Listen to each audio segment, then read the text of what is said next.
এবার অবশেষে পাপনের পদত্যাগের পর পদত্যাগ করলো কোচ হাথুরু সিংহে। তার জায়গায় বিসিবিতে আসবে নতুন কোচ। বিস্তারিত প্রতিবেদনে। গত 5 আগস্ট ছাত্র জনতার আন্দোলনের মুখে পদত্যাগ করতে বাধ্য হয়েছেন শেখ হাসিনা। দায়িত্ব ছেড়ে গোপনে দেশ ত্যাগ করেছেন তিনি। ফলে অবসান ঘটেছে টানা 15 বছর বাংলাদেশের শাসন ক্ষমতায় থাকা আওয়ামী লীগের। এরপর দলটির বেশিরভাগ শীর্ষ নেতারা দেশ ছেড়ে পালিয়েছেন। সদ্য সাবেক ক্রীড়ামন্ত্রী ও বিসিবির সভাপতি নাজমুল হাসান পাপনের অবস্থান সম্পর্কে জানা যায়নি।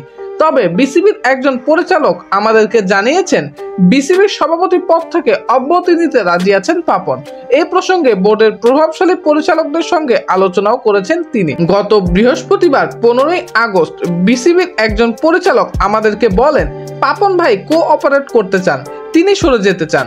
এ নিয়ে আমার সঙ্গে সরাসরি কোনো কথা হয়নি, তবে তিনি সরে যেতে চেয়েছেন। কখন কি করবেন তা বলতে পারছি না। বিসিবির সিনিয়র পরিচালকদের সঙ্গে যোগাযোগ রাখছেন। পাপন পদত্যাগ করলে আবারও নির্বাচনের মাধ্যমে নতুন সভাপতি নির্বাচিত হবে। সেক্ষেত্রে লম্বা সময় পর পরিবর্তন আসবে বিসিবির শীর্ষ নেতৃত্বে। এদিকে পাপনের পদত্যাগের পর পদত্যাগের পথ বেছে নিচ্ছেন কোচ হাথুরু সিংহে। পাপনের ভরসাতেই বিসিবিতে ছিলেন হাথুরু সিংহে। যেহেতু পাপন এখন নাই, সেহেতু তার উপরের ছায়াটাও নাই। যে কোনো সময় পদত্যাগ করবেন হাথুরু সিংহে।